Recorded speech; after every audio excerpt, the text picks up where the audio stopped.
All right, today I wanted to talk about Dirk Pitt, which is a older series of books, probably solidly in the classification of Pulp Fiction, which is oftentimes used it always feels like it's more of a derogatory term, but generally what it is, if I had to come up with kind of my own definition or my own description of what it usually is something that's very unrealistic, no greater message or anything like that.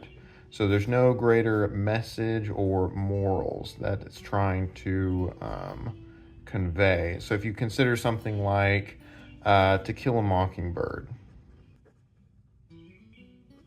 what you have is you have a story that's about this family. You have Scout, you have Atticus, and you have their lives that kind of go about their own story in this town. And then, of course, you have the trial for the innocent man who's accused of attacking a young girl. Very clearly, through the whole aspect of it, it's very clear that he's innocent. But he's found guilty. And he's found guilty, and then he tries to escape, and he is then killed. So it's very much a story about injustice. And so what you have here is this is the moral, the message, basically, that this is coming through. And this is talking this throughout their story. So this is the greater message, the greater moral, so that at the end of the story, what everyone remembers, and to be fair, this is much more heavy on the moral and the message than some.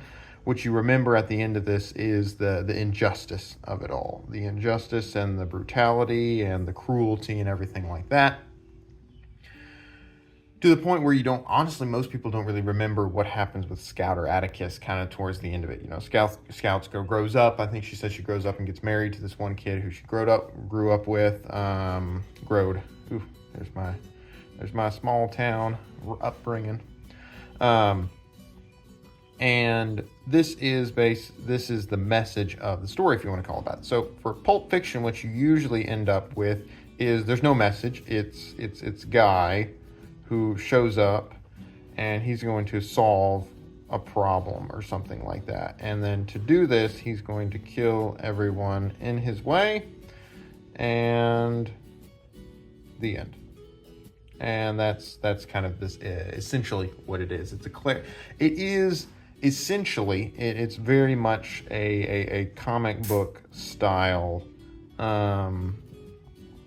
usually good versus evil, or it's just action. Oftentimes there's not even necessarily good versus evil necessarily. It's just kind of action. It's good guy, bad guy, go get him sort of deal. And so what you end up with is there's no greater commentary. There's no greater ideas. What you have just action to action to action to action to action from there. And it's usually got, hopefully, it's got mystery. You've usually got some sort of romance from there. Because what it is most people who are reading these books are not looking for the greater moral message. What they're looking for is to be entertained, for it to be fun. You're looking for the action movies, the ones that go from this to this to this to this to this, and kind of go from there. And so what I wanted to do is talk about Dirk Pitt series, because I recently learned that is actually one of the best-selling book series of all time.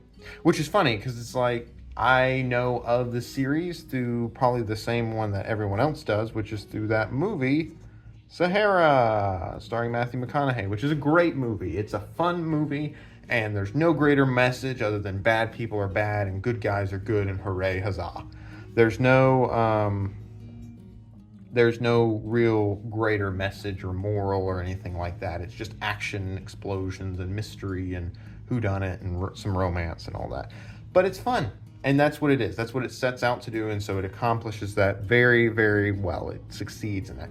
And so what I wanted to talk about is going over the idea of what can we learn from Pulp Fiction. What can we learn from this? What is the story doing that is kind of speaking to us? Why is it so engaging? Because again, it is hilarious to me. This is one of the best-selling book series of all time. That's not necessarily an accolade in and of itself, because there's probably a lot of terrible books that are bestsellers, but the fact is they are still bestsellers. So the question is, why? What makes them good? How do they do it? Because if it was easy to write a bestseller, everyone would do it. And so the question is, how do they do it, and how does the story do it? So I've been reading the first book in the series, and to kind of start us off with the story, let me find a good spot. All right, let's start here.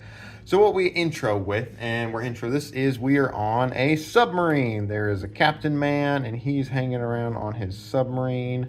And I'm going to draw a great submarine because I know exactly what a submarine looks like.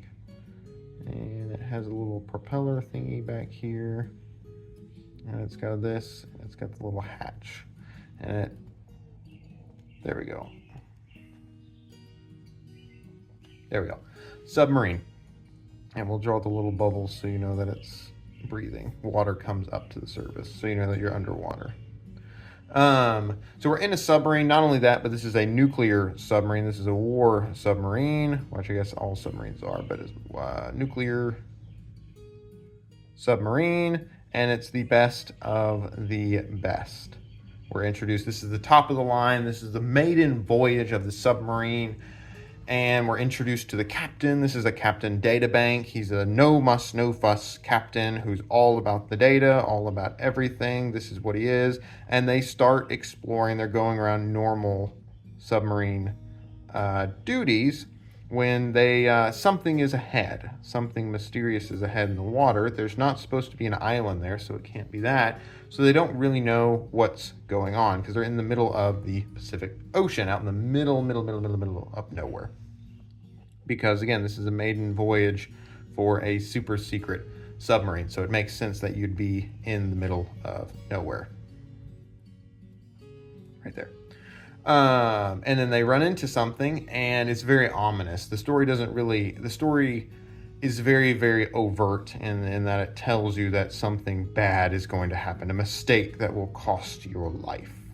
It's very kind of cheesy, honestly, but it works. What it does is it conveys this is going on, and then we cut from the submarine. So that's how it begins. We begin with this, and we're led up to all this ominousness that's going from here, and then we're introduced to our hero, our main character, Dirk Pitt, who's lounging on a beach, and then he espies a little buoy thing hanging out in the water from here, and he's on the beach on a lawn chair. And he is lounging because he is on a well-deserved vacation. He's just sitting there catching some rays. And then this is where the beach, and it's way off, and this is a very dangerous part of the beach because it's full of riptides that'll pull you out. And so what happens is he sees this, and he goes and darts into it and goes and gets it. He goes, swims after it. It's a very difficult swim, but what we're doing with this scene is we're getting idea. He's kind of reckless. He jumps, because what you want is you have a main character alone. He's a loner. He's kind of the man alone. And we're trying to introduce a little bit about our main character through this action sequence. He's very capable. He's an incredibly capable swimmer. And because you can see that he's getting through these riptides that many people are drowning from. So he goes, gets the buoy. Turns out it is the last message, the dying message, if you will, from the submarine captain up here. This guy. The submarine captain up here is the last dying message. So he immediately takes it. He reads it. We don't understand. We don't follow or get to see what happens yet. And so what we have here is you have how did we intro? How does a story pull you through the story? Because what it is action. It's just action, mystery. So we're introduced to this story with the submarine, and so we're asking the question of what happened. What happened to the submarine? And we're hoping to lead to it, so then we find out that, they died, because we can see this is a dying message. But then now the question changes to, how did they die? What happened to them? And we want to know this. We have a main character who's charismatic, he's outgoing, he has all this aspect, so we're interested in seeing what's going to happen. So he jumps into his fancy sports car and drives over to the Navy HQ where there's an admiral there. He demands to see the admiral, and this is always kind of funny because these moments are kind of like an alpha off or something, if you want to call it that, where the main character shows up and he's like, I want to see the admiral. And the guard there is like, who do you think you are? Coming here in your beach bum swimsuits and your everything like that. And let's see, this is our main character. He's got super muscles and super tan and, pecs and the whole shebang, but he's dressed like a beach bum from there. So it makes sense why no one would ever want to let him in, but he's still demanding to see the admiral. They let him in, ready to get him, thinking he's going to get locked up, that he's some army guy going to get locked up. He shows up, the admiral starts yelling at him and screaming at him, basically saying, do you know this whole thing of, do you know who I am?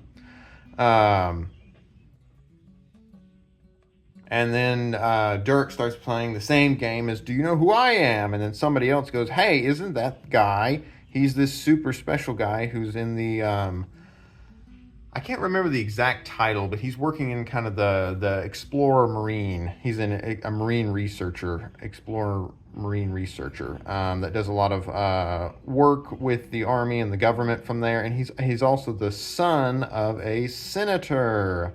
So it turns out that he is someone, and so the admiral's immediately calmed down, and what you have is, again, we're setting up our main character to be. He's set up to be the top dog. He's supposed to be the super powerful guy, our powerful protagonist plus. He's not weak. So if you want to compare this, just what I mean by this in terms of, if you have someone like Luke Skywalker or Harry Potter, these people have no status, literally none at all. So what you have, and from the beginning, they're shown to be nobodies, your average, your farmer. He's a moisture farmer. He's playing into the stereotypical role of the young farmer who finds the message from the princess and goes on. You have a different sort of character that you're wanting to introduce. So for this, we're not doing anything like that. He's incredibly well known. He's powerful. He's a good swimmer. We're getting an idea for our type of our alpha character, if you wanted to, or our adventurer character, almost our superhero-like character. He's the son of a senator. The admiral kind of, they tone it down. They're like, yeah, sorry about that. And he's like, yeah, I'm sorry too. So it seems like we both got pissed off at each other.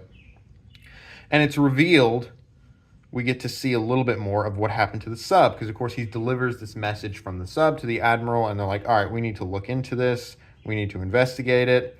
But you also figure out what happened to the admiral, or to the sub from here, and it seems they were attacked by, we don't know.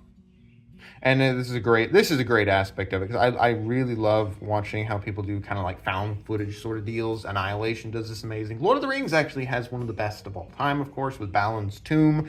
We cannot get out. We cannot get out. We cannot get out. Then the drums started to beat. Do, do. And it's this great moment where you're reading this through the story of something's happened to this horror, something horrible's happened, but of course you get no actual helpful details. So it's seemingly, and so the question that the audience is now trying to figure out is, what on earth can attack a nuclear submarine? This is kind of insane. What can honestly attack it? And again, this is an idea where it comes back a little bit to the pulp roots, is that there's no believability. If you want to think of it that way, there's no worry about believability or anything like that. What we have is an incredibly, incredibly unlikely situation. An unlikely situation where something can attack a nuclear submarine, that it's not Russia or China, or maybe it is, we don't know. Something that somehow Russia or China is so far ahead of us technologically that they can attack a nuclear submarine. We don't know what's going on from here. So they're saying that something's attacking us, we're not going to make it out. My arrogance, my arrogance got our men killed. And then that's it. Bam. Nothing else from there. So it's really ominous, and it's really good. It's a really good moment, because what you're doing is you're wanting to set up what the story does a lot, and you'll see this as we kind of get on, is we have the story of Dirk is going this way, and we'll have like mystery threads that it kind of trails off, and you're wondering where this is going to lead. So our first one is kind of the sub from here, and then Dirk leaves. He goes to the hotel bar and starts hanging out, drinking his signature drink on the rocks or whatever. And it turns out that a lady shows up. She's very attractive, but dressed very provocatively. She turns out is the Admiral's daughter, who many men on the island know in the biblical sense. And so Admiral Hunter's daughter, from there, I can't remember her name, but Miss Hunter, excuse me. She shows up and she starts flirting with him. And again, this is establishing our character. What is he? Well, he's the type of guy who can swim out and get the buoy, and then he can show up to the Admiral and then, bad talk the Admiral to his face, and then they'll fight with the Admiral. He's on par with the Admiral, and now he's got women chasing after him. This is the character, because what it is there's an aspect of pulp where it's kind of fantasy, in the aspect that the audience wants to see what it's like. We want to see what it's like to go on an adventure, to go on this, to have attractive people fawning over us. You can have all this that's being fulfilled in the fantasy that you're going for. So she shows up, and then lo and behold, another woman, a mystery woman with red hair and gray eyes, shows up. And she says, I need to see with you. I need to talk with you, Captain. She calls him Captain, which I'm reading ahead. I think she mistook him, because there's another guy who goes, yeah, I was supposed to meet some lady here, but it looks like she didn't show up. And he leaves. And then this lady shows up and starts addressing this guy as Captain. So I'm pretty sure she has a mistaken identity. But again, this is our main character we're talking about. So of course it would happen to him, if to anyone.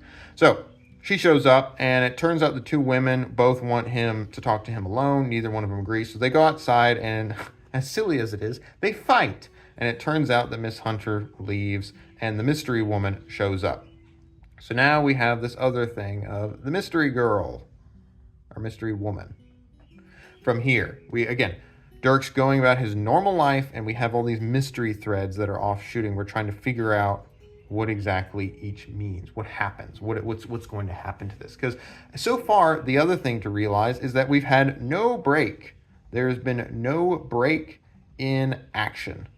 It's gone from one to the next, to the next, to the next, to the next, to the next, to the next, to the next. There's no slow down. There's nothing like that. We're just on to the next, to the next, to the next, to the next from there. And this is what you want. If you want a Pulp Fiction, you want to pull them in. This is why.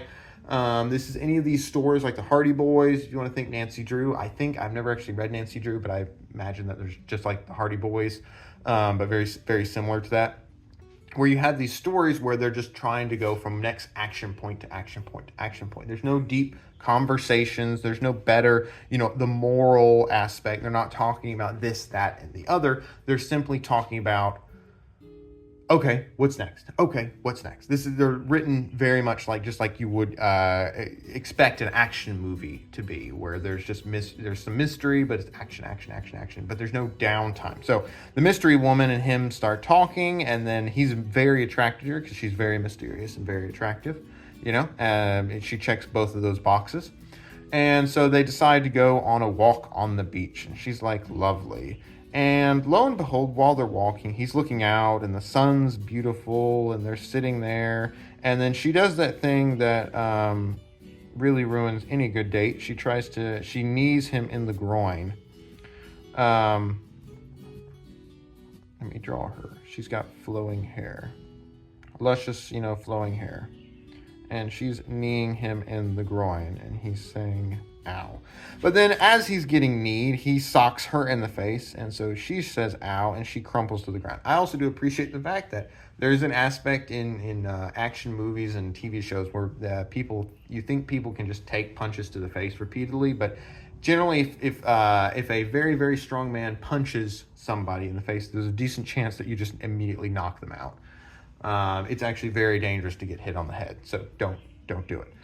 She gets knocked out, and it turns out she had a hypodermic needle that was some sort of needle syringe that she was going to shoot into him with mystery fluid. So now we have a big mystery. So what does he do? He picks her up and carries her to his hotel room. So we have, of course, the curtains. This is the balcony out here, and we'll have like the bed over here. And she's on the bed unconscious, and he's over here trying to figure out what to do with her. And so he gets up and showers, because I guess he's super confident that she's not going to jump up and surprise attack him again. But again, there's this idea of this recklessness that we're trying to convey, because so far we don't know anything about our character's past. We don't need to know anything about that. We don't really know much about him. We know he's an action man. He's large, somewhat of a super. He's kind of reluctant. This is the other idea where audiences, it's interesting, and I don't fully understand why, but audiences don't necessarily love to jump into danger because we recognize that it's a bad idea.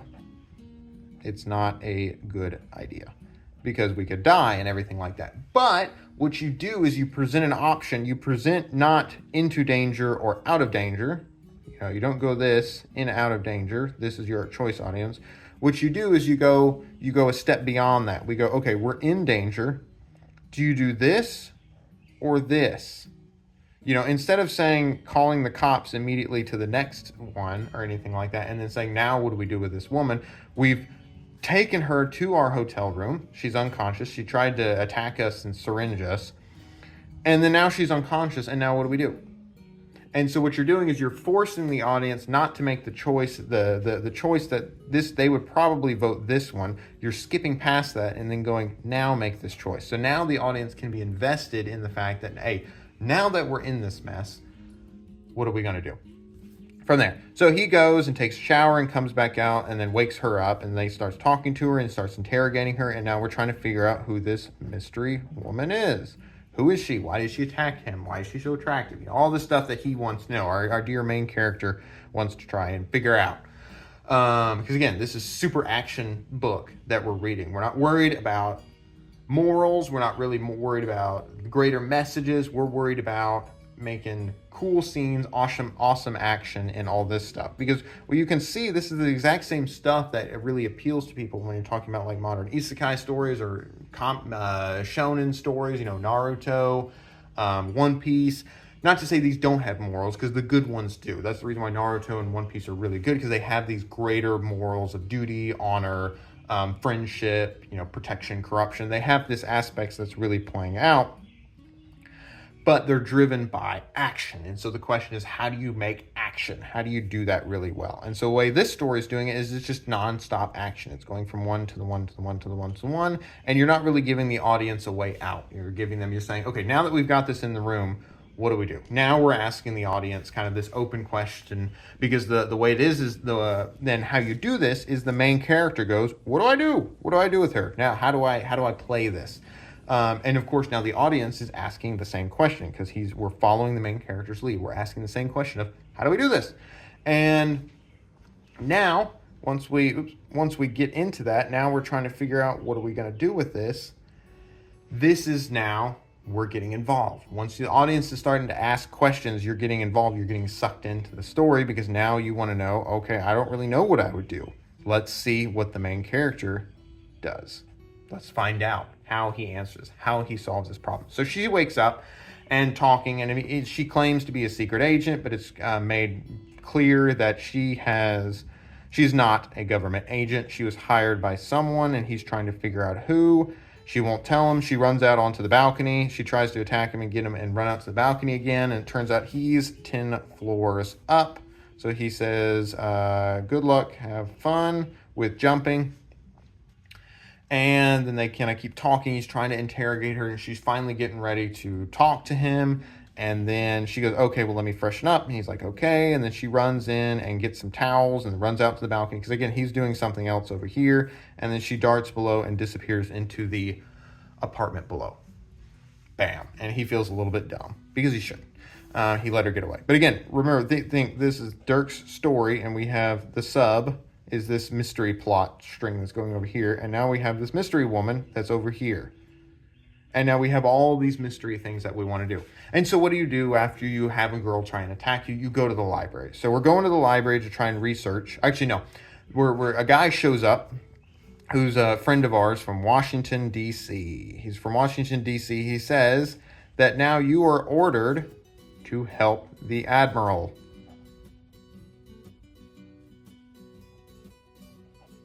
To help the Admiral. Admiral Hunter wants you to do this job and to figure out what happened to the submarine. We need to know what happened because it's a nuclear submarine. Everyone wants to find out how.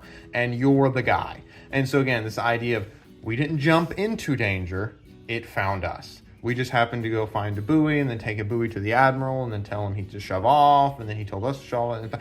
We didn't really want this danger to happen. Because again, there's a reluctance, but now that you're in danger, we need to figure out how it is. And this is how you bring the audience along. Because a main character that actively jumps into danger and all this stuff is probably a psycho. And the audience is not going to want to follow a psycho into danger necessarily. Again, unless that's the story you're trying to tell. You could probably do that. You could probably do that really well. But this is not what it is. It's usually the reluctant hero, the man who is trying to mind his own business but can't help get caught up in helping people.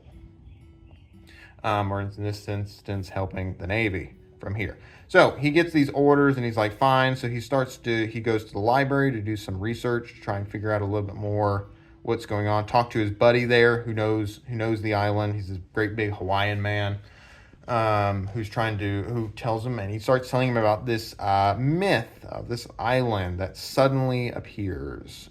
And all this is really great. We're adding to building an aura of mystery. And then it turns out that because he's trying to figure out, what could appear in the middle of the ocean that that the submarine saw. What did the submarine see? What did the captain see that led to this whole affair that kind of brought this about? So we have the mystery aura and what did the submarine see? And so he starts talking about the myth of this island that disappeared, kind of an Atlantis. They even make a reference, Atlantis island that just poof, disappears. And from there, he makes a mention that there was another man who actually asked about the same myth. A man with golden eyes. I'll never forget him because of his golden eyes. And so now what are we doing? We're adding another mystery thing with a man with the golden eyes. And it's like, this is kind of silly. I guess there's people with golden eyes, but it's kind of bizarre. But again, we're adding to this mystery thing because this is usually how stories like this will go, is they'll try and add as much mystery, different questions from here, and then the ending, it wraps all of it up, and then the end. And that's what you're looking for, is something to wrap everything up. But in the beginning, you're trying to pull the audience in. And so now they're getting pulled in. So he decides to go, okay, so he gets his answers from here and he starts driving away. And then it turns out someone is following him. Someone's after him in a truck. And he decides, all right, I'm going to outrun him because I've got a sports car. And, he's got his little bitty sports car from here, little bitty convertible thing. I don't know. He probably describes his car in more detail, but I'm not much of a car person, so we'll just call it sports car. And right behind him, it turns out, is the giant truck from here. So it's a giant van truck that I'm imagining on this end. So he's got double wheels from this. And he's described as a hook-nosed man with long black hair, and they're both headed up this mountain hill. He's trying to get away from him by going up this mountain hill.